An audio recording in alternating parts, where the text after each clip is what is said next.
Assalamualaikum warahmatullahi wabarakatuh. Innal hamdalillah nahmaduhu wa nasta'inuhu wa nastaghfiruh wa na'udzu billahi min syururi anfusina wa sayyiati a'malina.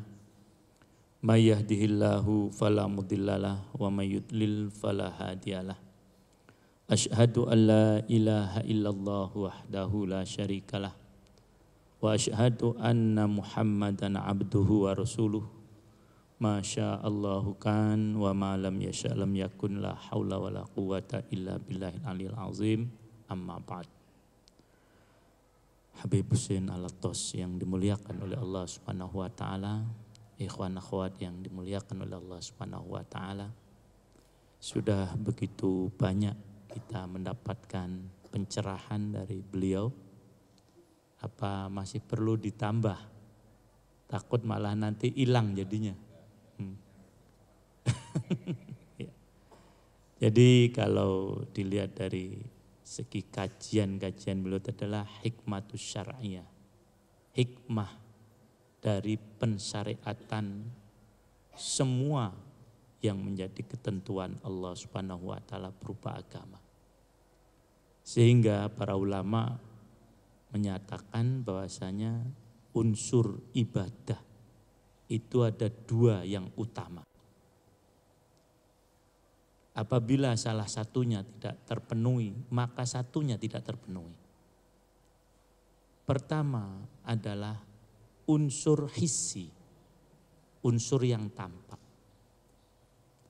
Yang kedua, unsur maknawi, unsur yang tidak tampak yang merupakan tujuan dari syariat itu. Dalam hal ini Allah Subhanahu wa taala mengingatkan pada kita, fawailul lil musallin, celaka orang yang sholat, sudah sholat itu. Jadi orang yang sholat itu celaka.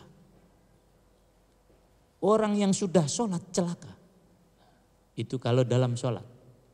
Kalau dalam saum puasa, hadis riwayat Tabrani jelas menjelaskan, rubba shaimin hadzuhu min siyamihi alju wal atos.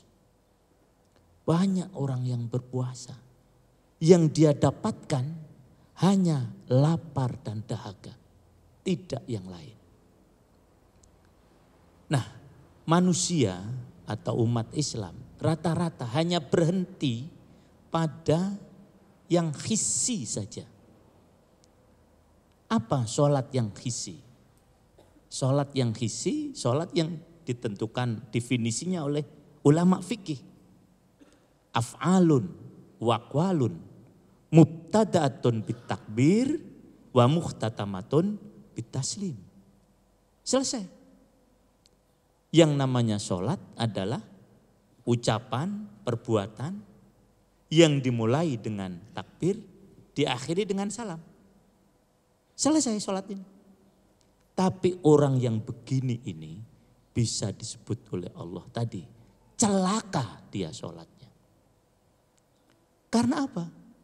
Karena dia tidak mengamalkan maknawi dari tujuan sholatnya yang disebut dengan saha. Fawailul lil musallin alladzina hum an sholatihim sahun. Celaka orang yang sholat, yaitu orang yang lalai dari sholatnya. Bukan lalai dalam sholatnya. Bahasanya di dalam Al-Quran, ini hanya huruf jer saja. Itu pengaruh besar.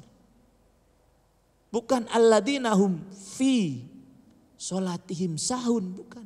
Tapi an. Saha bagian dari penggunaan kalimat lupa. Di dalam bahasa Arab, kata lupa itu banyak. Misalnya ghafala, lupa.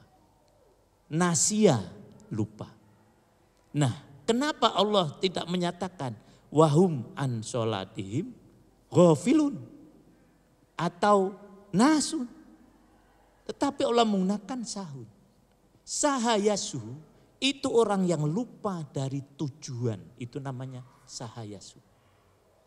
Misalnya Bapak ada yang datang dari Ibu, dari mana nih Ibu? Dari Munjul Timur. Nah, Ibu lupa waktu berangkat kemari, lupa tujuan ke masjid silaturahim. Sampai ke Cikias sana. Nah, itu namanya saha. Nah, susah nggak Bu kira-kira Bu? Susah kan? Nah, begitu juga sholat. Orang yang lalai dari sholatnya semacam itu. Siapa yang lalai dalam sholatnya? Disebut oleh Allah. Ara'aital ladzi yukadzibu biddin. Fadzalikal ladzi yad'ul yatim. Yang tidak memperhatikan anak yatim walau dia sholat, celaka dia. Wala yahuddu ala ta'amil miskin. Dia tidak menganjurkan memberi makan kepada fakir miskin. Kenapa dia tidak menganjurkan? Karena dia sendiri tidak memberi makan. Bagaimana mungkin mau menganjurkan orang lain? Ini yang sholatnya lalai. Celaka. Sudah sholat mulai dari takbir kemudian salam. Bahkan mungkin ditambah dengan sholat tahajud. Ditambah dengan sholat duha. Dan seterusnya. Tapi Allah menyatakan wail kamu. Celaka. Segala sesuatu yang membuat derita yang sangat itulah wail. Baik di dunia maupun di akhirat. Jadi dia sholat yang dia dapatkan penderitaan. Bukan pahala, bukan. Wala yahuddu ala tu'amil miskin. Maka tadi fawailul musallin alladzina hum an sholatim sahun. Alladzina hum yuraun. Wa yamnaunal maun. Kembali lagi pada masalah materi. Dia tidak mau memberikan sesuatu yang diperlukan oleh orang lain. Padahal orang lain tadi memerlukan, dia tidak mau memberikan. Dari hal yang paling kecil sampai sudah tentu yang paling besar. Termasuk harta yang tadi disampaikan oleh Ustadz Hussein. Fakir miskin memerlukan bantuan kita. Orang-orang yang sakit memerlukan bantuan kita.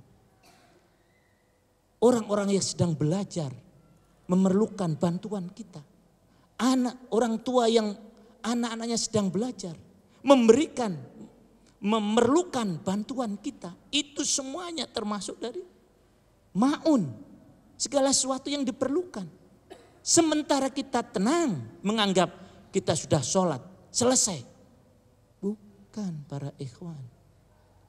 Nah itu sholat. Saum. Maka tadi Rasul mengingatkan. Rubba sho'imin. Banyak orang yang berpuasa. Yang hazuhu dapatnya atau pendapatannya. Yang dia dapatkan dari puasanya. Hanya lapar dan dahaga. Coba mari kita introspeksi. Berapa kali kita puasa? Bapak udah berapa kali puasa Pak? Umur berapa? Berarti Bapak sudah puasa kurang lebih 50 kali. Mungkin ya insya Allah. Apa yang kita dapatkan selama puasa itu? Setelah puasa ini apa? Apakah kita bisa menghayati apa yang disampaikan oleh Habib tadi atau belum? Saya berani mengatakan. Kalau kita belum mengamalkan, belum menghayati apa yang disampaikan oleh beliau tadi. Karena kita tahu yang disampaikan oleh beliau berdasarkan Quran dan Sunnah. Maka mungkin masuk di sini. Banyak orang yang berpuasa. Hasil puasanya hanya lapar dan dahaga. Karena maknawi puasa dari apa yang tadi beliau sebut. Minimalnya 2. Satu, kebersamaan. Dengan puasa ini hendaknya muslimin dapat menumbuhkan rasa kebersamaan. Karena memang ada satu perasaan yang dirasakan oleh orang puasa yang sama. Yang kaya merasakan itu, yang miskin merasakan itu, yang setengah kaya merasakan itu sama. Apa Bu yang dirasakan? Lapar. Loh, ibu lapar, bapak lapar. Ada yang belum lapar ini? Ada yang belum lapar kira-kira? Sudah jam segini, biasanya ini mulai nih. Nah, keroncongan ya itu ini. Nah, bukan ngeband tapi keroncongan ya itu. Nah, perut sudah mulai keroncongan. Sekarang kalau puasa tidak dapat menumbuhkan kebersamaan, lantas dikemanakan ini puasanya? Maka surat yang saya buat kepada pemerintah Qatar maupun Arab Saudi, rasakan makna puasa. Ketika Anda puasa memutuskan hubungan. Kepada Raja Salman saya tegur. Kepada pemimpin Qatar saya tegur. Seharusnya Anda mempererat hubungan persaudaraan. Tapi ternyata di bulan puasa ini Anda mengingkari hikmah dari puasa. Yang seharusnya tadi seperti beliau katakan, tasa'aluna bihi wal arham. Ini para ikhwan semuanya, bapak-bapak dan ibu-ibu semuanya. Jadi mari kita tumbuhkan kebersamaan tanpa pandang bulu. Bahkan kebersamaan sesama manusia. Karena dalam bahasa agama kebersamaan itu namanya ukhuwah. Akhoyu akhi ukhuwatan itu artinya sama. Mana yang sama itulah namanya saudara. Yang makin banyak persamaannya, makin erat persaudaraannya. Oleh karena itu syariat Islam didesain oleh Allah Subhanahu wa taala dengan penuh nilai-nilai kebersamaan. Syahadat ini sebagai landasan utama. Sama semuanya syahadatnya. Tidak ada yang beda. Asyhadu alla ilaha illallah wa asyhadu anna Muhammadar Rasulullah. Tapi Masya Allah hanya karena perbedaan masalah sedikit. Kadang-kadang kita kemudian membuat gap, menghilangkan persamaan itu. Kemarin saya baru saja dari Kaltim. Sedih saya, ada salah seorang melaporkan. Ustaz, saya dulu sangat berhubungan baik dengan tetangga saya. Tapi setelah tetangga saya mengikuti gerakan ini, gerakan itu. Ketika saya ke rumahnya, horden dibuka. Ketika saya yang datang, horden ditutup lagi. Karena itu bukan, apa tadi? Golongan. Apa itu? Ini realita kehidupan masyarakat. Ini yang akan dihapuskan oleh Rasil, Radio Silaturahim untuk Islam yang satu. Karena kita ini semuanya bersaudara. Bahkan kalau kita turunkan ukhuwah ini minimalnya ada 4. 1 ukhuwah kholqiyah. Semua makhluk adalah saudara kita. Kalau dalam bahasa Quran, umamun amthalukum. Kucing saudara kita. Semut saudara kita. Kalau saya katakan ibu saudaranya anjing gitu, tersinggung gak ya? Seharusnya tidak. Oh itu sama-sama makhluk Allah Subhanahu wa taala. Menjadi penyebab masuk surga, anjing.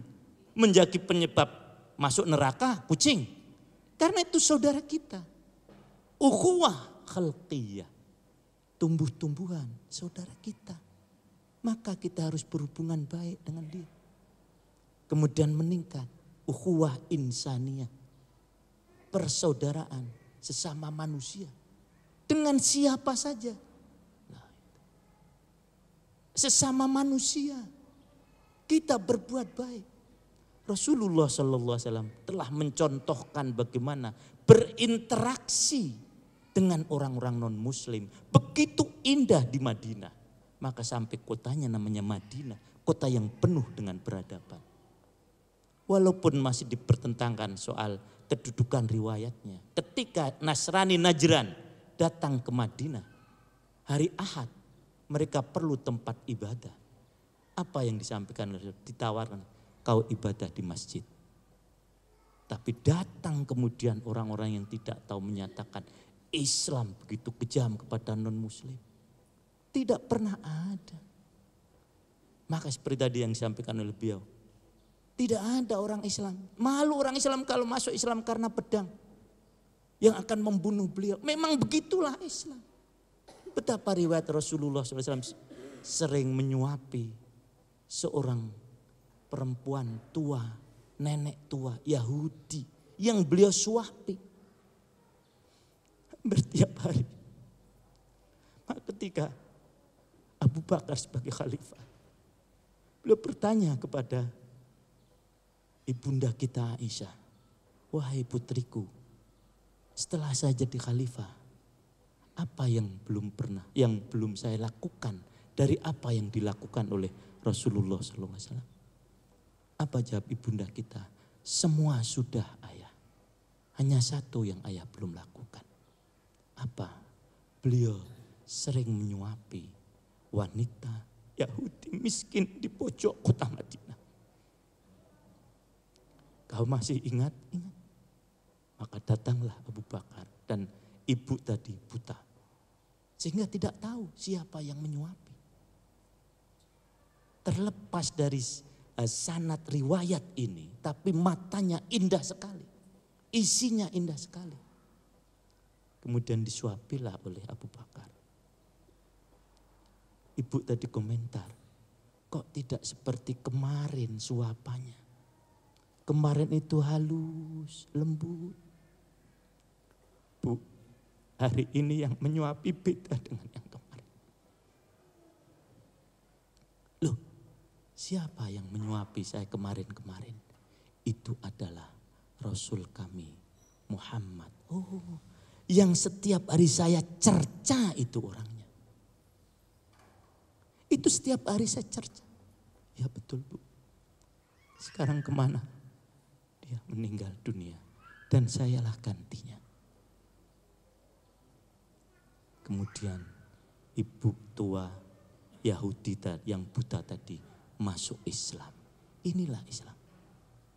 Bukan dengan pedang, bukan. Dan alhamdulillah kondisi semacam ini di beberapa tempat terus merebak. Maka kita sedih kalau jumlah umat Islam di Indonesia turun, tapi di tempat lain meningkat. 2 tahun yang lalu saya ke Filipina. Termasuk ke Marawi yang sekarang lagi krisis. Di bandara saya ketemu porter. Kemudian dia mengatakan, I am Muslim.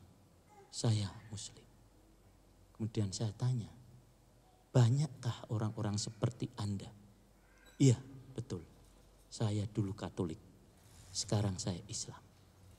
Dan fenomena di Filipina, banyak orang-orang Katolik yang masuk Islam. Saya tanya, apakah ada orang Islam yang masuk Katolik? Nothing, tidak ada. Inilah kondisi Islam. Dakwah bukan dengan kekerasan. Dakwah bukan dengan pedang. Maka beberapa kali saya ceramah untuk menyampaikan kondisi Islam di Indonesia. Terakhir di Filipina Selatan, sebelumnya di Turki. Salah satu keistimewaan Islam masuk ke Indonesia adalah bidunil harb, tanpa peperangan. Di negeri-negeri lain dengan peperangan. Dan di Indonesia tidak pernah dan mudah-mudahan seterusnya terjadi perang agama. Padahal sebelum Islam masuk ke Indonesia, sudah ada agama belum Bu di sini? Sudah ada agama belum Pak? Ada. Kuat nggak agamanya? Kuat. Nah, bahkan mayoritas. Kita lihat peninggalan sampai sekarang utuh. Tidak ada candi yang dihancurkan oleh umat Islam. Karena memang tugas umat Islam adalah menjaga tempat-tempat ibadah agama lain. Lihat di surah Al-Hajj ayat yang ke-40. Walau la tafullah nasa lahuddimat sawami'u wa biyawun wa sholawatun wa masajidu yudhkaru fiyasmullah ta'ala. Ini ukhuwah insaniyah. Kemudian masuk ukhuwah kaumiyah yang wa ila akhahum wa ila adin akhahum huda.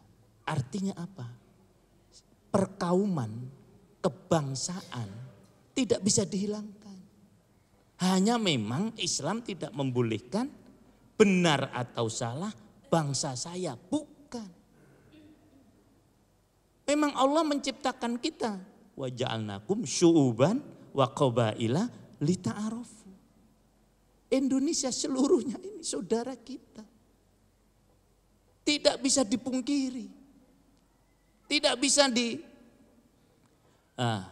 oleh hati kita. Ketika kita haji misalnya ya, ibu dari Indonesia ketemu orang Pakistan dengan ketemu orang Indonesia, senang mana? Itulah tadi tasa'aluna bihi wal arham. Tidak bisa dipungkiri. Saya orang Jawa, mohon maaf ya. Tuh deh. Di Tanah Suci ketemu orang Jawa, saya lebih senang daripada ketemu orang Batak. Nah, ini manusiawi. Tapi saya tidak mengatakan Jawa yang paling baik, enggak boleh. Kalau mungkin saya ambil dalil tidak begitu pas, bagaimana cintanya Rasulullah kepada kota Makkah ketika beliau diperintahkan hijrah oleh Allah Subhanahu wa taala. Maka seandainya bukan karena perintah Allah, saya tidak akan meninggalkan engkau. Inilah bangsa kita. Inilah ukhuwah, sama-sama bangsa kita. Satu bangsa, tidak bisa dipungkiri.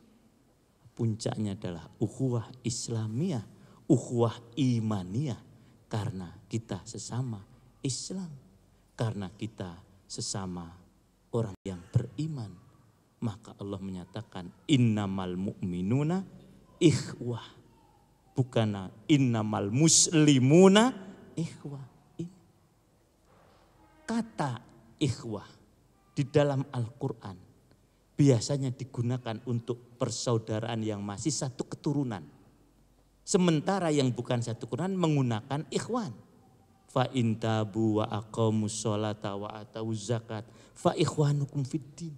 Sementara ayat-ayat waris biasanya menggunakan kata ikhwah karena memang masih satu keturunan. Begitu juga cerita Nabi Yusuf menggunakan kata ikhwah. Hanya satu kata ikhwah digunakan oleh Allah untuk persaudaraan yang bukan satu keturunan, maksud kami satu rahim, kecuali di ayat tadi innamal mu'minuna ikhwah. Sesungguhnya orang-orang yang beriman ini persaudaraannya seperti saudara sekandung. Inilah seharusnya hikmah puasa yang harus kita peroleh. Di mana kita menunjukkan kebersamaan kepada sesama umat. Semua oleh Allah tadi didesain, mulai dari syahadat sama, sholatnya sama. Semua 5 waktu, subuhnya sama, 2 rakaat. Adapun masalah pernik-pernik itu tidak mempengaruhi kesahan, keabsahan sholat. Imam Syafi'i dengan istihadnya kunut pada waktu subuh. Imam Maliki dengan istihadnya tidak kunut waktu subuh. Mana yang sah? Dua-duanya sah kan? Ada saya makmum pada orang yang tidak kunut. Misalnya gitu, saya nanti ganti dengan sujud sahwi. Tidak ada semacam itu. Nah, sholat memang macam-macam. Tetapi yang pernik-perniknya saja. Kalau rokaatnya sama. Kita kadang-kadang ribut yang kecil-kecil menggerak-gerakkan ini nih. Nah ribut. Saya sholat di Turki Kecele. Kecele itu tahu? Ya, di Istanbul di Masjid Al-Fatih. Nah, kalau kita kan ribut kapan nih soal apa mengisyaratkan jari? Asyhadu alla ilaha illallah kah? Atau mulai dari yang pertama atau waktu doa? Wah, ribut gitu. Apakah harus digerak-gerakkan? Kalau menggerak-gerakkan apakah ke atas ke bawah atau ke samping atau memutar? Di Turki tidak ada itu semua. Yang begini cuman saya. Nah, jadi di Turki tasahud itu tidak dengan menggunakan isyarat jari. Semua mulai dari tahiyat awal, tahiyat akhir. Cuman saya sholatnya sholat subuh di sana terakhir. Enggak ada yang begini, semua begini. Nah, itu imam apa? sama amin lagi ribut. Nah, saya sholat di Cina. Ini lagi nih, lucu juga. Nah, saya ngimami. Nah, makmum saya orang-orang Indonesia. Waladhdallin, amin. Semasjid noleh semuanya. Ini madhab apa lagi? Nah, karena muslimin di Cina ketika sholat jahriyah aminnya sir. Nah, kita ada tuduhan kalau sir syiah, mana bisa? Nah, ini orang-orang yang terbatas ilmunya, mohon maaf ya. Itu ini. Di Cina enggak ada amin, tidak ada. Waladhdallin diam semua. Ternyata itu yang dipilih Imam Hanafi. Karena amin bukan bagian dari Quran. Diam, tidak dibaca. Inilah Islam. Inilah yang seharusnya hikmah puasa. Satu saja saya ambil dari beliau tadi. Menumbuhkan kebersamaan. Sehingga kita tidak menjadi termasuk dalam kelompok yang kita takut rubah. Banyak sekali orang-orang yang berpuasa, hasil puasanya hanya lapar dan dahaga. Mari kita kembali introspeksi. Apakah ibadah-ibadah kita itu hanya sampai pada hissi yang tampak formal atau maknawi? Zakat. Nah, mengapa Allah perintahkan zakat? Maknawinya agar umat Islam kaya. Tuh. Maka bukan yang diperintahkan itu untuk meminta, bukan. Tapi diperintahkan supaya bayar sodakoh. Nah, sodakoh. Atau zakat. Teorinya orang yang zakat adalah orang yang miskin apa kaya? Kaya. Nah, maknawi dari perintah zakat adalah agar kita menjadi orang yang kaya. Maka betul tadi kata Imam Ali. Kalau itu kemiskinan itu manusia sudah tak bunuh tuh. Nah, untung bukan manusia. Sulit membunuhnya. Sekarang kita bunuh. Cara bunuhnya dengan zakat. Nah, ibu-ibu, maka kami juga sedang mengembangkan bagaimana mustahik sekarang besok bisa menjadi muzaki. Seharusnya begitu. Jangan menjadi mustahik abadal abidin selama-lamanya, jangan. Berarti zakat belum maksimal fungsinya. Maka di dalam istilah zakat namanya tawassuk. Memang Quran begini, sunnah begini, tawassuknya seperti tadi Ustadz Hussein. Sekian aja lah, jangan lama-lama yang banyak yang salah ya.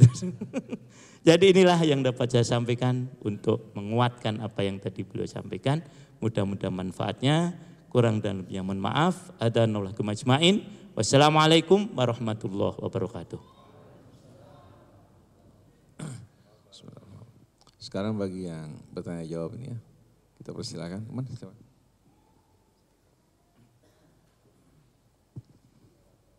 Siapa dulu tadi?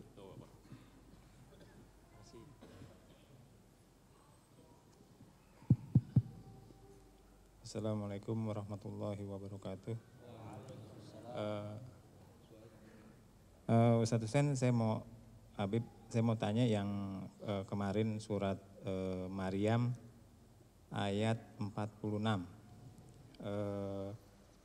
Dengan terjemahan, dia ayahnya berkata, bencikah engkau kepada Tuhan-Tuhanku wahai Ibrahim? Jika engkau tidak berhenti pasti engkau akan kurajam, maka tinggallah aku untuk waktu yang lama. Kalau konteks ini kan si ayahnya itu kan kafir ya, menyembah berhala. Cuman kalau apa yang untuk saat ini yang saya pernah alami itu bahwa si orang tua ini bisa dikatakan dia juga paham dengan agama Islam itu sendiri gitu. Tapi malah dia tuh bisa dikatakan memutuskan untuk silaturahmi gitu. Gimana? Orang tua tersebut. Nah terus gimana untuk si anak itu maksudnya seperti apa gitu loh, maksudnya bertindak seperti apa gitu. Terus boleh satu lagi Ustaz? Satu lagi mengenai zakat fitrah, katakanlah misalkan penghasilannya 500.000, sedangkan yang Habib bilang tuh kita makan ketupat, daging segala macam rupa gitu, tapi ini ada katakanlah ada 2 atau 3 yang mesti kita kasih dengan serupa ya, dengan ketupat, dengan daging, dengan yang lainnya, itu apa mesti sama atau dengan berkecukupan aja gitu, maksudnya katakanlah dibagi rata gitu atau gimana? Mohon penjelasannya. Terima kasih.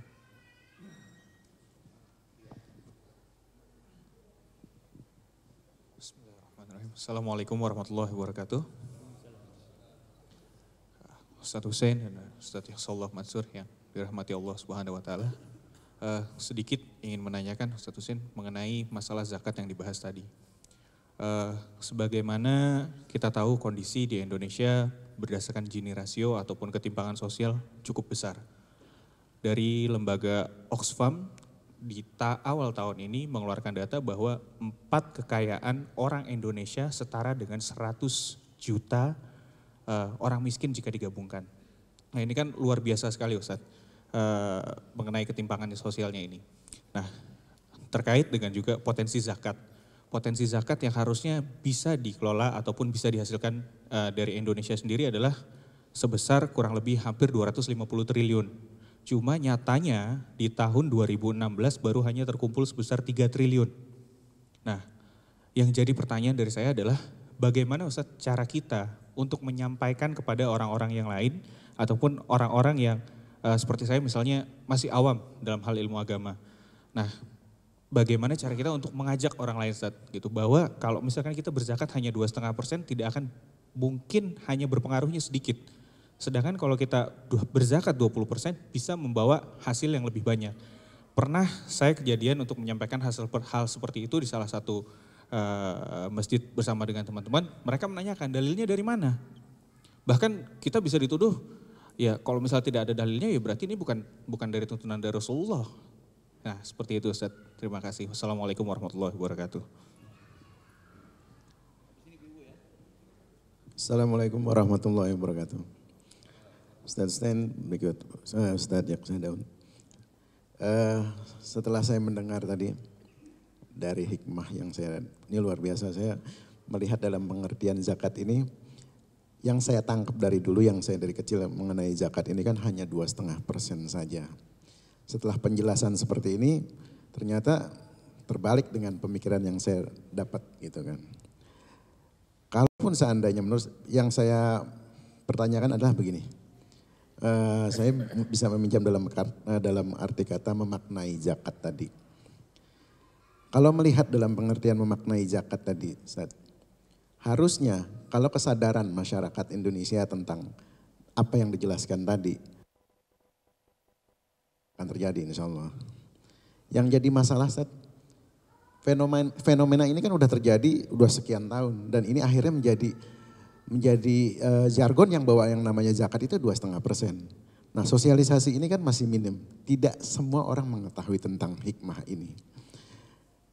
Yang saya mungkin lebih tekankan, apakah saya tidak tahu dalam pengertian ini salah siapa atau siapa saya bisa menyebutkan itu, apakah yang disampaikan mungkin para guru-guru terdahulu atau gimana, apakah tidak sampai ke masyarakat?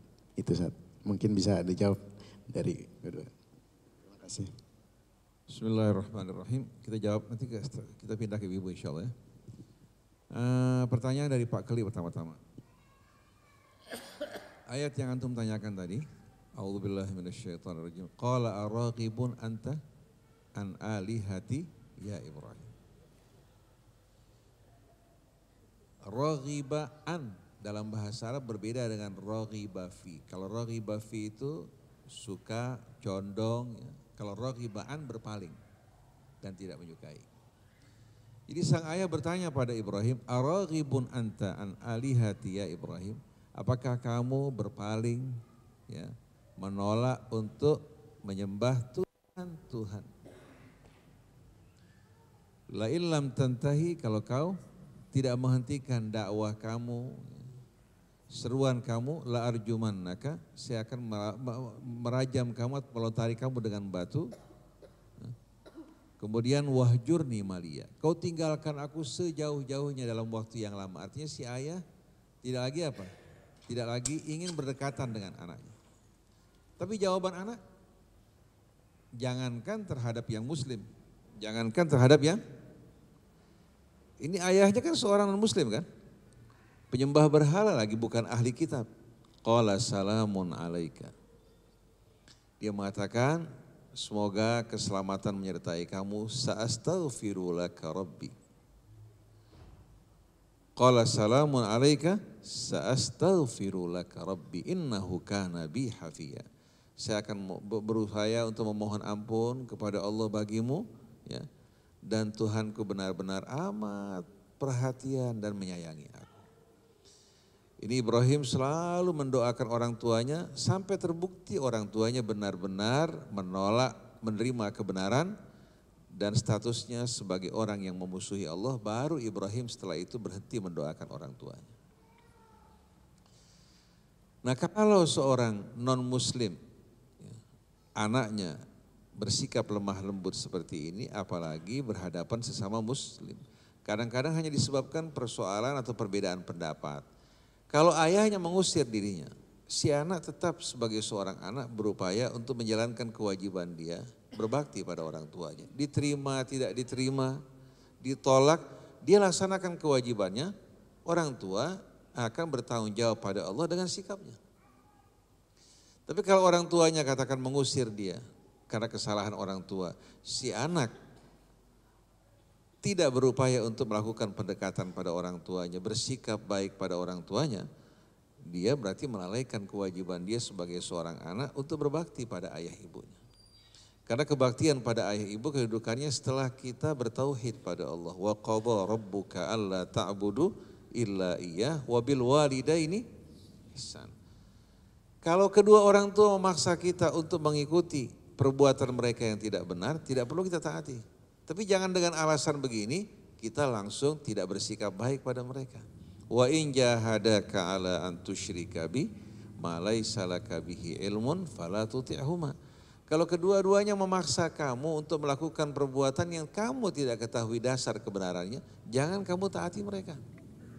Tapi tetap wasahibhuma fid dunya ma'rufa, gauli mereka dengan cara yang baik dalam kehidupan dunia. Jangan gara-gara Allahumma laka sumtu wa bika amantu, mengkafirkan orang tua, bersikap kasar pada orang tuanya. Dibaca tidak dibaca, tidak akan apa? Tidak akan mencederai agama kita kan? Hanya perbedaan pendapat seperti ini. Rupanya hati yang keras ini disebabkan karena tidak disirami dengan ayat-ayat Allah, kecintaan kepada Allah dan di jalan Allah. Memang orang kalau belajar hadis cenderung hatinya lebih keras daripada orang yang dekat dengan Quran. Yang dekat dengan Quran disirami oleh ayat-ayat Allah, hatinya akan lembut. Allah berfirman, Allahu nazzala ahsanal hadits kitaban mutasyabiha. Taqsya'irru minhu juludul ladzina yakhshawna rabbahum thumma tarinu qulubuhum wa juluduhum thumma tarinu juluduhum wa qulubuhum ila dzikrillah. Allah menurunkan sebaik-baiknya firman. Membuat apa? Orang-orang yang takut pada Allah, hati mereka tuh akan bergetar, demikian pula kulit-kulit tubuh mereka pun akan merasakan getaran yang luar biasa.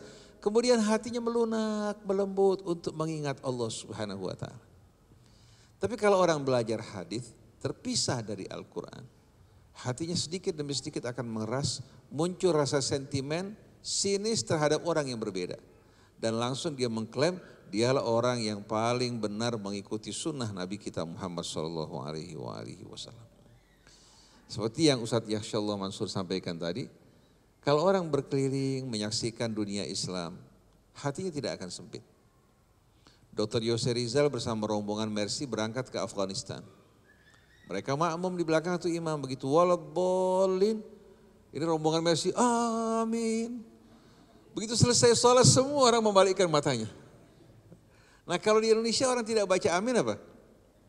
Dianggap aneh kan?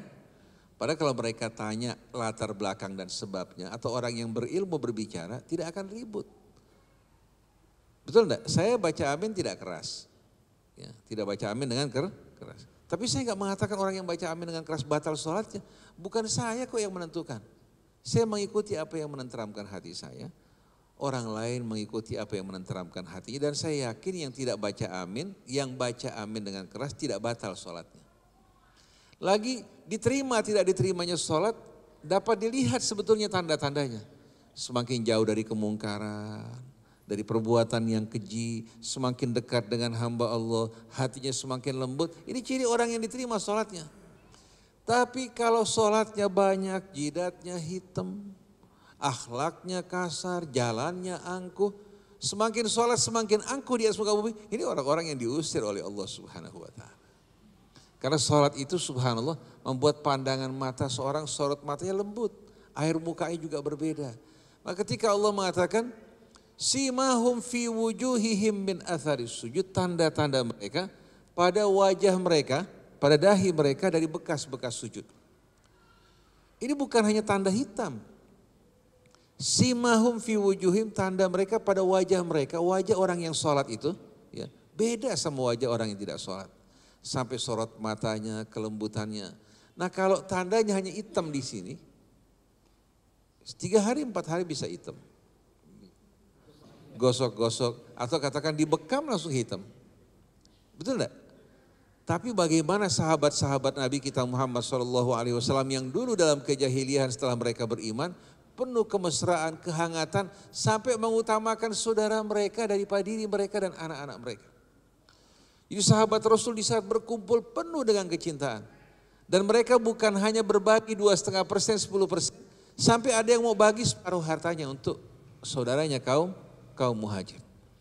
Kaum muhajir mengatakan tidak, harta-harta kamu pinjamkan untuk saya akan berusaha. Jadi Ustaz Yakhshallah tadi katakan orang diperintahkan berzakat untuk kaya. Untuk kan? Untuk menjadi orang kaya bukan menjadi orang yang bagaimana? Yang miskin. Karena kalau orang diperintahkan berzakat, mau tidak mau dia akan berpikir untuk berusaha bekerja, memperbaiki keadaannya. Dia lebih suka memberi daripada menerima. Karena orang yang memberi ini, Allah berikan kebahagiaan yang luar biasa. Bukan hanya Allah tumbuhkan kekayaannya, jiwanya diberikan ketenangan, kebahagiaan. Allah bebaskan dari ketakutan, kesedihan dalam kehidupan dunia maupun kehidupan akhirat. Jadi berkaitan dengan sikap anak, bagaimanapun perilaku orang tua, bahkan seandainya orang tuanya seorang pelacur, anak tetap bersikap baik pada orang tuanya, mengajaknya pada kebaikan, mengingatkannya dengan cara yang baik. Jadi tidak boleh karena orang tuanya berbuat yang tidak-tidak, dia memberikan nasihat dengan cara yang kasar. Tidak, dengan cara yang baik dan lemah lembut. Ingat, paling tidak dia pernah keluar dari rahim ibunya. Allah berikan dia hidayah, kebaikan, kebenaran, syukuri nikmat Allah dengan bersabar menghadapi orang tuanya, mengajak pada kebaikan. Dan kita lihat banyak orang-orang yang berbakti pada orang tua mereka, betul-betul menjadi sebutan kisah-kisah yang amat indah.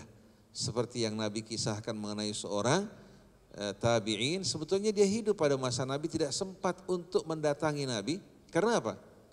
Karena orang tuanya yang dirawat betul-betul dengan penuh perhatian, ketika orang tuanya meninggal baru datang untuk berkunjung ke tanah suci, dan Rasulullah perintahkan sahabat untuk meminta doa dari orang tersebut. Kebaktian pada orang tua ini betul-betul amat indah, dan ini yang membuat orang-orang yang beriman mendapatkan tempat yang khusus dari perilaku mereka dan kebaktian mereka. Sudah? Sudah kan? Yang kedua tadi apa? Zakat juga. Nah berkaitan dengan zakat sama dengan yang antum sampaikan tadi. Begitu pula yang disampaikan oleh Akh Umar. Saya yang berikan gambarannya. Dalam Al-Quran ada gak 2,5% angka? Gak ada. Ada terdapat dalam hadis ahad, ya, diriwayatkan dari Amirul Mukminin Ali bin Abi Thalib alaihi salatu wassalam ketika ditanya pada an-naqdan, emas dan perak, innallaha faradha fin naqdain rub'al usyur. Allah wajibkan pada emas perak ya. Kalau sampai nisab wahala alaihil haul 1/42,5%. Lalu bagaimana kalau seandainya saya ajukan pertanyaan buat hadirin sekalian. Seorang pada masa Nabi keluar berperang di jalan Allah. Dulu belum ada pasukan ya, yang dibiayai oleh apa? Oleh negara. Tapi sahabat Nabi mempersiapkan kudanya, mempersiapkan baju besinya, persenjataannya, keluar berperang. Usai peperangan, mereka mendapatkan rampasan perang di saat mereka menang. Di antara mereka ada yang menjadi korban, ada yang luka-luka, ada yang cacat bahkan. Lalu Allah Subhanahu wa taala ketika menjumpai kaum muslimin berkaitan dengan rampasan perang ini, pada masa-masa jahiliyah kalau orang berperang, yang membunuh seseorang memiliki hak atas hartanya. Memiliki hak atas hartanya. Jadi dari mulai katakan cincinnya, perhiasannya itu menjadi hak orang yang membunuh. Nah begitu berkecamuk peperangan di antara umat Islam dan orang kafir, mereka berperang, nah yang mengalahkan musuh, yang membunuh musuh, sebagian beranggapan apa yang didapatkan menjadi miliknya. Sedangkan yang tinggal di atas puncak gunung, di bukit-bukit beranggapan apa? Yang menjaga bahagian belakang, mereka tidak akan kebahagiaan dari apa-apa yang didapatkan oleh orang yang berperang. Hingga sebagian dari mereka meninggalkan bukit karena takut mereka tidak akan menerima bahagian. Hingga turun firman Allah, yas'alunaka 'anil anfal qulil anfal lillahi war rasul. Kemudian wattaqullaha wa aslihu dzata bainikum. Mereka bertanya mengenai rampasan perang. Dijawab oleh Allah agar jangan sampai umat perjuangan mereka dilandasi oleh apa? Oleh tujuan-tujuan duniawi atau mereka berpecah belah karena persoalan seperti ini. Katakan bahwa anfal rampasan perang ini adalah lillahi walir rasul. Itu urusannya kembali kepada Allah dan Rasul. Kemudian bertakwalah kepada Allah dan perbaiki hubungan di antara kalian. Jangan karena harta benda kalian berselisih. Waktu orang mendukung seorang untuk menang menjadi seorang pemimpin, begitu selesai masing-masing minta bahagian partai A, partai B, partai C. Ini rusakin negara kita karena apa? Karena mereka berbagi apa? Berbagi tumpeng. Ini partai-partai sedemikian rupa keadaannya. Begitu juga kita berjuang di jalan Allah, jangan kita berpikir hal-hal yang tidak-tidak. Akhirnya setelah itu apa yang terjadi? Turun pembahagian ghanimah dalam suratul Anfal juga. Wa'alamu annama ghanimtum min syai'in fa'anna lillahi walir rasuli fa'anna lillahi khumusahu walir rasuli walidil qurba wal yatama wal masakin wabnis sabil. In kuntum amantum billah. Jadi katakan bahwa apa yang kalian dapatkan dari rampasan perang, ya, maka 1/5-nya untuk Allah, untuk Rasul, ya, untuk kaum kerabat. Setelah itu apa? Falillahi walir rasul wal yatama wal masakin, untuk anak-anak yatim, untuk orang-orang miskin. Itu 1/5 dari rampasan perang. Orang yang berjuang keluar berperang, nyawa sebagai taruhan. Dia juga mempersiapkan senjatanya, mempersiapkan kendaraannya, mempersiapkan baju besinya. Kemudian begitu rampasan perang mereka dapatkan dipotong terlebih dahulu 1/5. 1/5 ini akan didapatkan untuk apa? Di antaranya untuk orang-orang yang tidak ikut berperang. Untuk perjuangan di jalan Allah, ya. Untuk Rasul juga untuk dana perjuangan. Rasul tidak bersenang-senang untuk kepentingan pribadinya. Sampai istri-istri Rasul minta tambahan nafkah, Rasul tidak berikan untuk mereka. Bukan karena kikir, tapi beban perjuangan Nabi kita Muhammad SAW. Allah siapkan dana perjuangan, siapkan juga dana bagi pemimpin, kemudian untuk kaum fuqara wal masakin dan orang-orang yang membutuhkan.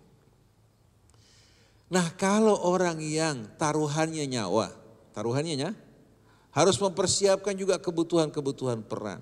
Paling sedikit mereka luka atau cacat, mengeluarkan 20% dari dana yang didapatkan. Kira-kira Anda mau tanya, orang yang bertani, orang yang berdagang, orang yang berusaha, resikonya mana yang lebih besar?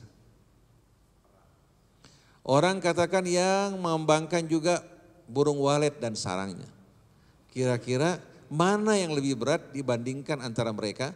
dan orang yang berperang di jalan Allah. Burung datang, paling mereka siapkan sarananya, siapkan kolamnya. Setelah itu burung menghasilkan sarang. Tahu-tahu mereka mengeluarkan apa? 2,5%. Kira-kira pantas apa tidak? Saya mau tanya, kalau orang punya pendapatan 100 juta, dia keluarkan 2,5% ini berapa? Berapa? 2,5 juta. 2,5 juta dibagi berapa orang? Dibagi sekian banyak orang. Yang 97,5 juta berapa orang? Satu keluarga kan? Kesenjangannya terjadi enggak? Jadi kalau seandainya antum katakan tadi kesenjangan begitu jauh antara kaya sama miskin, enggak heran.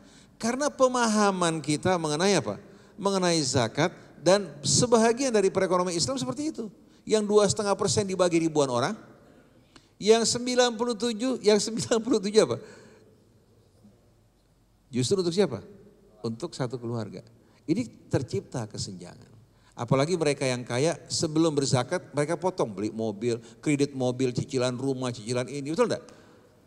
Akhirnya nasib orang miskin semakin mengenaskan, jarak semakin jauh antara kaya yang dengan miskin, kecintaan di antara mereka juga tidak berkembang.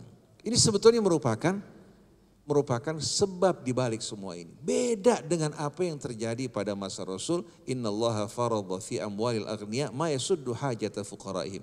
Ini hadis menerangkan Allah wajibkan kadar yang Allah wajibkan pada si kaya sesuai dengan kebutuhan orang-orang fakir dan miskin. Katakan umpamanya di tengah-tengah kita ada 10 orang mampu.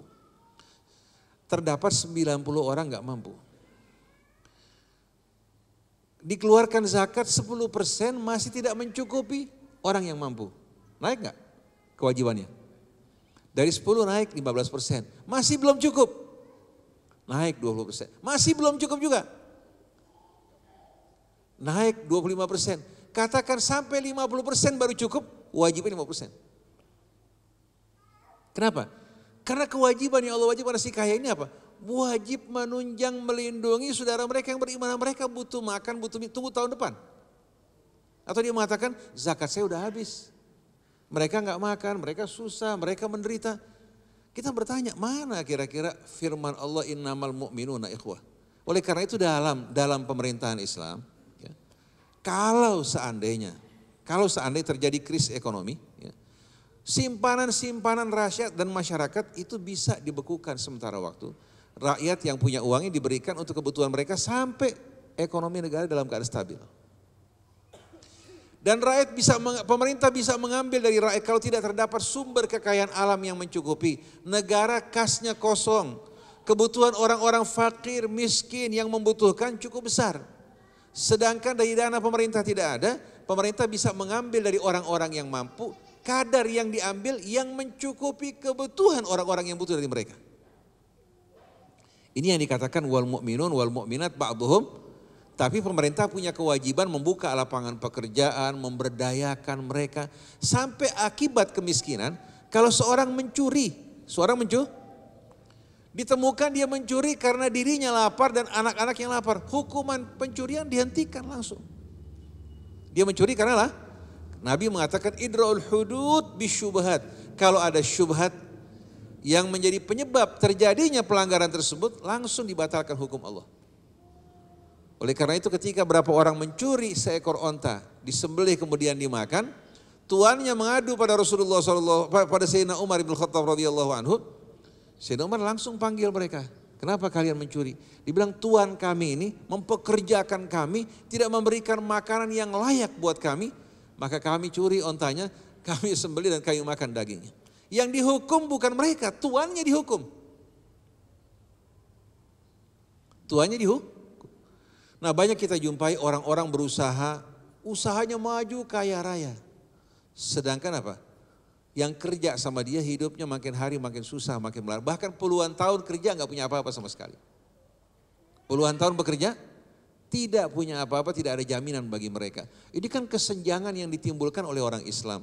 Seharusnya dia berpikir juga bagaimana orang yang kerja sama dia bisa memiliki rumah, bisa juga hidup secara layak, bisa menyekolahkan anak-anak mereka secara baik. Ini bahagian dari kerjasama wal mu'minuna wal mu'minat ba'duhum awliya'u ba'din. Innama waliyukumullahu wa rasuluhu walladzina amanu alladzina yuqimuna shalah wa yu'tuna zakah wa hum raki'un. Kalau enggak ada rasa kebersamaan seperti yang Ustaz Yahsyallah tadi katakan, bagaimana kita akan maju dan kuat? Sampai Rasulullah mengatakan al-mu'min lil mu'min kal bunyan yashuddu ba'duhu ba'd. Kalau satu bangunan sebahagian kokoh kuat, sebahagian rapuh. Kira-kira bagaimana? Rubuh enggak bangunan? Jadi Islam betul-betul membangun kehidupan ekonominya, kehidupan sosialnya dalam betul-betul apa? Dalam neraca keadilan. Penuh betul-betul apa? Keadilan. Adapun persamaan tidak selamanya apa? Tadi antum tanya masalah persamaan. Tidak selamanya menyamakan itu adil. Keadilan tidak identik dengan apa? Dengan menyamakan. Orang miskin punya anak 1, orang miskin punya anak 10. Kalau kita bagi sama enggak adil dong. Betul enggak? Ada seorang ibu, seorang diri, enggak punya keluarga. Ada satu ibu punya anak banyak.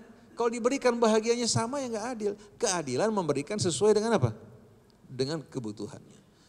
Jadi terjadinya kesenjangan ini akibat dari kita betul-betul tidak memahami maksud hikmah tasyri'.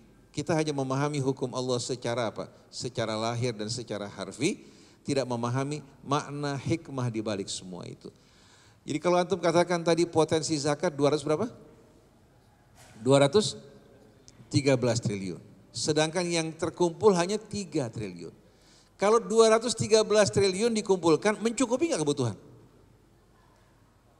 Nggak bakal cukup untuk mempersiapkan dana-dana kebutuhan, baik itu untuk orang-orang fakirnya, miskinnya, membebaskan orang yang hutangnya, untuk mendanai dakwah, cukup nggak? Jangan harap. Nah sekarang kalau orang kaya yang berkemampuan mengeluarkan hanya sedikit, selebihnya untuk katakanlah cicilan mobil, cicilan rumah, cicilan ini, terus tiap hari berpikir untuk mengembangkan kekayaannya. Sedangkan umat dan investasi mereka untuk membangun agama mereka tidak berkembang sama sekali, bagaimana dakwah akan berkembang? Mustahil sama sekali. Oleh karena itu, kalau mereka mengatakan tidak ada dalilnya dalam Al-Quran, begitu banyak Al-Quran menyebutkan wal mu'minun wal mu'minat ba'duhum awliya'u ba'din ya'muruna bil ma'ruf wa yanhauna 'anil munkar wa yuqimuna shalah wa yu'tuna zakah wa yuti'una Allah wa rasulah ulaika sayarhamuhumullah. Allah ingatkan walladzina kafaru ba'duhum awliya'u ba'din illa taf'aluh takun fitnatun fil ardi wa fasadun kabir. Dan kata wali dalam bahasa Arab itu, ya, itu bukan hanya memberikan sepeser 2 peser, tapi memikul menanggung bebannya. Seperti sahabat Nabi yang berhijrah ke Madinah, mereka mendapatkan uluran bantuan dari penduduk Madinah yang menaungi mereka. Walladzina tabawwa'ud dara wal iman yuhibbuna man hajara ilaihim wa la yajiduna fi sudurihim hajatan mimma utu. Wa yu'thiruna ala anfusihim walau kana bihim khasasah wa may yuqa syuhha nafsihi faulaika humul muflihun. Nah kita yang mengaku beriman dibandingkan dengan para jamaah gereja. Seorang dokter cerita sama saya, dia kumpul sama sesama dokter yang Kristen. Ini dokter yang Islam lagi bicara mengenai zakat yang 2,5%, apakah dari keuntungan, apakah dari keseluruhannya, kalau gaji apakah dari keseluruhan gaji, apakah hanya dari kelebihan setelah dipotong kebutuhan dia. Dokter yang Kristen bilang apa? Kalau kita sudah selesai semua itu, kita di gereja, kita punya kewajiban dipotong langsung gaji kita 10%. Jadi gak ada lagi pertentangan, perdebatan 2,5 atau 5 enggak. 2,5 dari seluruhnya atau separuhnya, tapi langsung dia mengatakan kalau kita sudah selesai, gaji kita langsung dipotong 10%, kemudian pada saat pergi menghadiri gereja, lain lagi sumbangan yang mereka berikan. Nah kita ingin, zakat ini bukan berarti dari umat kepada ulama. Bukan dari umat ke ulama. Jadi jangan kesannya seolah-olah ulama menerima tidak mengeluarkan, umat mengeluarkan, persis seperti kehidupan apa? Kehidupan umat Kristen yang digambarkan dulu oleh Al-Quran. Walladzina yaknizu inna katsiran minal ahbari war ruhban la yakuluna amwalan nasi bil batil. Kita ingin ulama menjadi contoh terdepan pelopor dalam berinfak di jalan Allah Subhanahu wa taala. sebagaimana Nabi kita Muhammad sallallahu alaihi wasallam. Jadi umat Islam ini saudara kita yang butuh, yang susah, yang menderita menjadi tanggung jawab kita yang mampu. Dan tanggung jawab tersebut bebannya dibagi. Katakan yang mampu ada 10 orang, yang tidak mampu 30 orang, 30 orang bebannya dibagi. Di antara 10 orang tadi. Nah itu berapa yang wajib dikeluarkan itu? Jadi saya nggak katakan 2,5%, nggak katakan 5%, tapi beban yang wajib ditanggung, dipikul untuk menolong saudara kita yang beriman, menjaga agama mereka sesuai dengan kebutuhan mereka. Kira-kira orang-orang yang mampu dari kaum muslimin siap nggak untuk melakukan hal ini? Kalau mereka nggak siap, kita minta katakan bagaimana kalau seandainya keadaan terbalik. Kamu menjadi orang yang butuh, sedangkan yang kaya mereka-mereka nih yang menderita. Lalu mereka mau siap untuk memberikan bantuan menanggung orang-orang yang gak butuh. Kalau dibalik keadaan ini mau gak? Yang punya burung walet suruh keluar 2,5%, keluar 20% gak mau sama sekali. Saya bilang bagaimana nih kalau burung pergi lari? Burung pindah. Kira-kira kamu siap gak mengeluarkan 50% dari hasil sarang burung tersebut? Jangan 50 Ustaz, 75% mau. Betul gak? Jadi kita lupa bahwa rizki dari Allah. Rizki ini karunia dari Allah, bukan karena kekuasaan, kepandaian kita. Berapa banyak orang yang kerja siang malam pendapatannya sedih. Saya tanya, kamu kerja sebagai supir dari jam berapa kerja? Dari mulai pagi Ustaz, saya berangkat dari rumah subuh-subuh. Saya pulang sampai jam 10 malam, 11 malam. Gaji saya sebulan cuma 1,5 juta.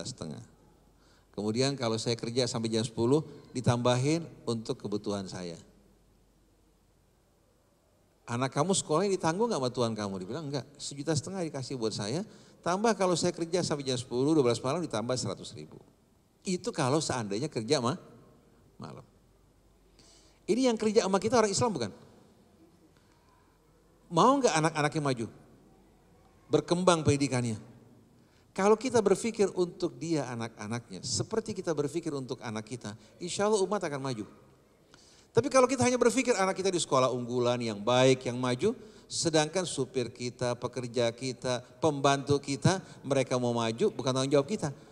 Kita bertanggung jawab untuk memajukan mereka sebagaimana kita juga berpikir untuk memajukan apa? Diri kita, keluarga kita. Nah kalau kita bisa lakukan ini insya Allah problema kemiskinan bisa diperangi sama sekali. Betul enggak? Innamal mu'minuna ikhwah. Nah berkaitan dengan ghanimah tadi, kalau orang berperang, mengorbankan begitu besar pengorbanan, konsekuensi yang begitu besar, keluar 20%. Kira-kira kalau pedagang keluar dari keuntungan dia 20% berat nggak? Berat nggak kira-kira? Cuma kalau kita sampaikan begini mereka bilang apa? Ini ajaran Syiah. Ini ajaran sesat. Saya bilang kalau orang mengucapkan hal seperti ini, orang bakal beranggapan, wah Syiah lebih baik kalau gitu. Betul enggak? Jangan begitu kalau berbicara. Perhatikan apa yang disampaikan. Kemudian renungkan, jangan dengan mudah melontarkan tuduhan-tuduhan yang menyebabkan umat Islam semakin apa? Semakin lemah. Oleh karena itu di saat orang-orang yang kaya yang berkelebihan, mereka punya kecintaan untuk berinfak, berbuat kebaikan, ya, maka rahmat Allah akan turun pada mereka semuanya.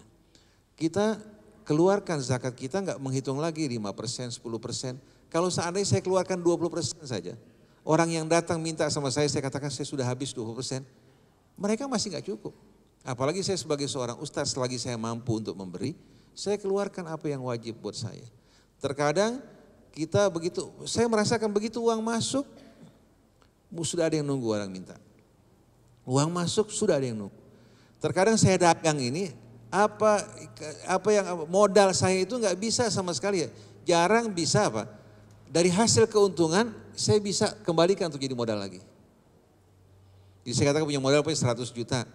Saya dagang. Dari hasil dagangan saya itu uang yang saya dapatkan modal sama keuntungan begitu keluar sudah ada yang nungguin minta.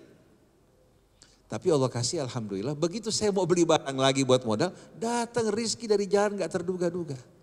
Kalau kita gantungkan pada yang sedikit bukan kepada rahmat Allah mustahil. Jangankan untuk membantu orang. Untuk kebutuhan diri kita aja kita nggak bakal mampu. Jantung kita bekerja dengan kekuasaan Allah, hati kita, limpah kita, ginjal kita, pencernaan kita, paru-paru kita. Kalau kita harus mengeluarkan biaya, berapa biayanya kira-kira? Jadi syukuri nikmat Allah, kesehatan yang Allah berikan, kelebihan. Apalagi seandainya saya ini di gerbang kematian, Allah berikan kesempatan untuk melakukan sesuatu, apa yang saya harapkan? Wa anfiqu mimma razaqnakum min qabli ayyatiya ahadakumul mautu fayaqula rabbi laula akhartani ila ajalin qarib fa asaddaqa wa akum minas salihin. Orang yang bertakwa yang banyak berinfak pada saat dia meninggal dunia, insya Allah senyuman akan selalu mendampingi diri. Sedangkan yang kita kumpulkan di dunia, itu yang bakal menjadi hisab yang berat di hari akhirat nanti. Yauma la yanfa'u malun wala banun illa man atallaha biqalbin salim. Nah ibu-ibu kalau mau bertanya, kita pasti Ustaz Yakhsyallah lagi, kan jarang-jarang muncul nih. Silakan ibu-ibu sekalian kalau mau bertanya nih. Sebentar, ini tadi yang tanya mana dalilnya begitu ya Pak. Sebetulnya di awal Al-Quran, ini Allah sudah jelas sekali. Dan ini dipraktekkan oleh teman saya. Jadi orang yang bertakwa hudan lil muttaqin alladzina yu'minuna bil ghaibi wa yuqimunas sholata wa mimma razaqnahum. Ada ketentuannya enggak tadi? Wa mimma razaqnahum yunfikun. Ada enggak? Enggak ada. Oh itu dalilnya. Nah, hadis bagaimana? Hadis bisa kita jadikan sebagai satu landasan, sebagai penguat. Itu jelas, maka ketika dia mendapatkan harta dia bilang, saya separuh mesti saya infakkan. Kenapa? Dia pahami min di situ min litab'id.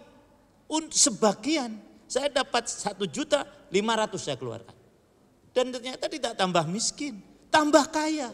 Realita betul nih orang ini. Nah, coba kalau pemahaman yang sederhana, kan hudan lil muttaqin alladzina yu'minuna bil ghaibi wa yuqimunas shalah wa mimma razaqnahum yunfik. Ini jelas dalil. Mau dikemanakan ayat ini? Begitu sebagai tambahan sedikit. Ibu silakan.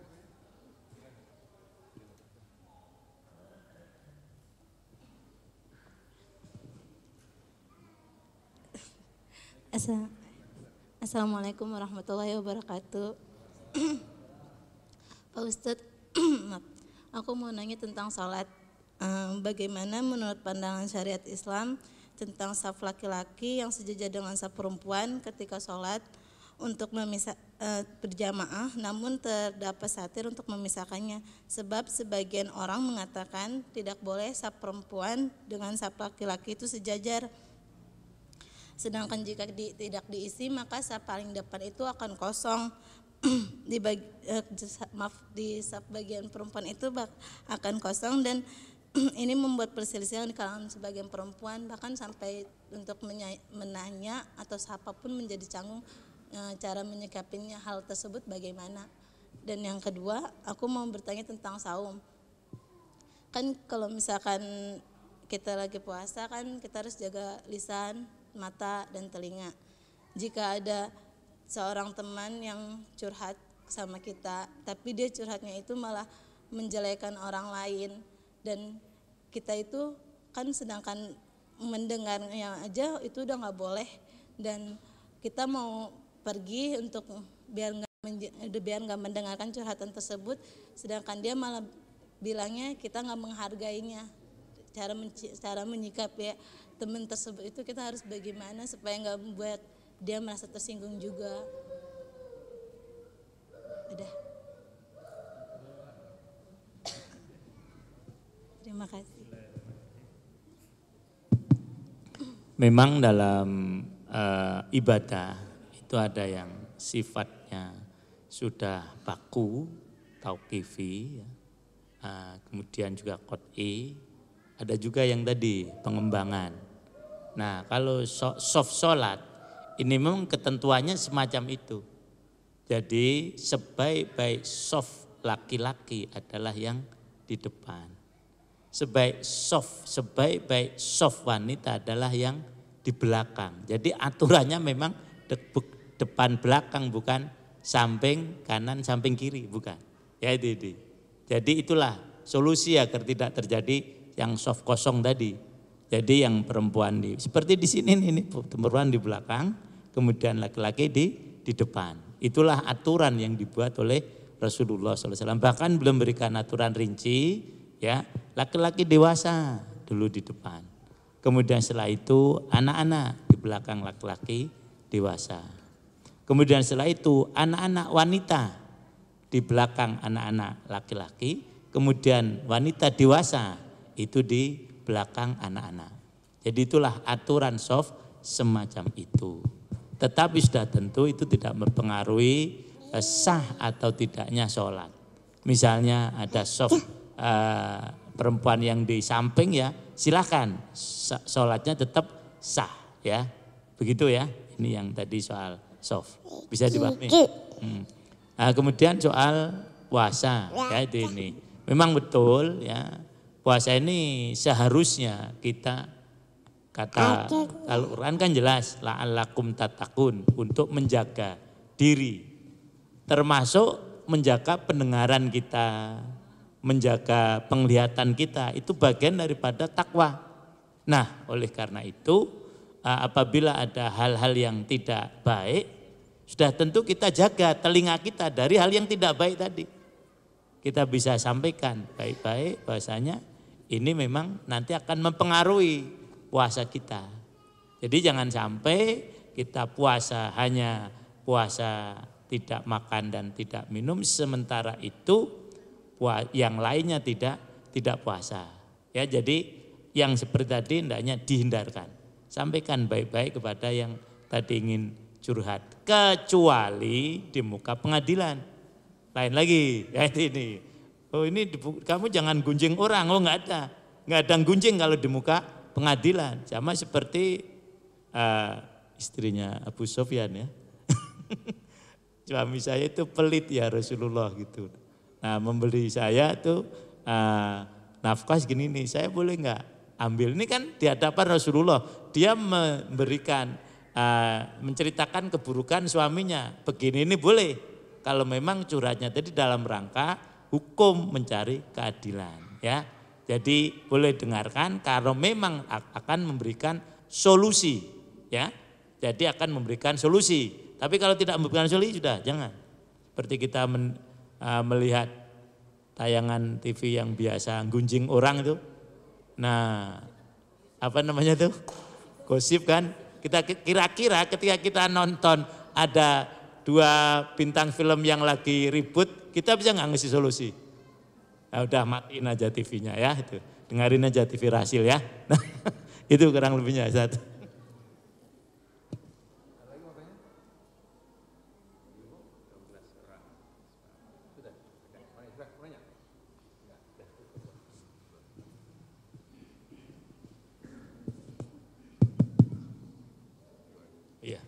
Mari kita akhiri ta'alum kita ini dengan bersama-sama berdoa dan kita awali dengan surah Al-Fatihah.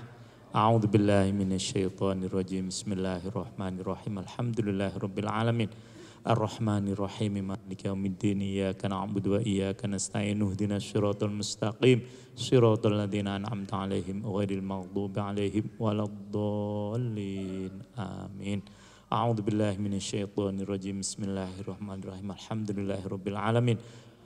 Hamdan yuwafi ni'amaka fi mazidah ya rabbana lakal hamdu kama yanbaghi li jalali wajhika 'azim sultanik. Allahumma qsim lana min khasyyatika ma tahulu bi bainana wa baina ma'asik wa min ta'atika ma tubluna bihi jannatak wa min al-yaqini ma tahwinu bihi 'alaina masa'ibad dunya.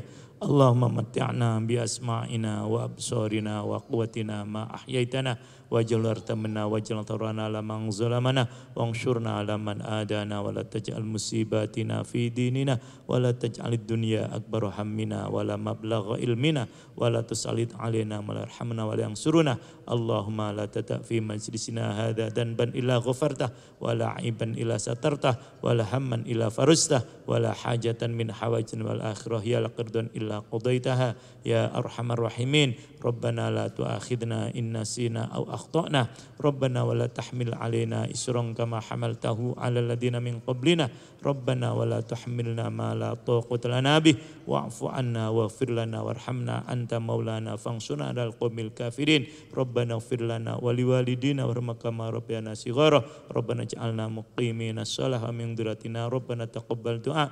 Allahumma taqabbal siyamana wa ruku'ana wa sujudana wa qira'atana wa takhasyu'ana wa jami' a'malina fi taqabbulan hasanan ya Allah. Rabbana faghfir lana dzunubana wa ikhlasna bil iman wa la taj'al fi qulubina ghillan lil ladzina amanu rabbana innaka ra'ufur rahim.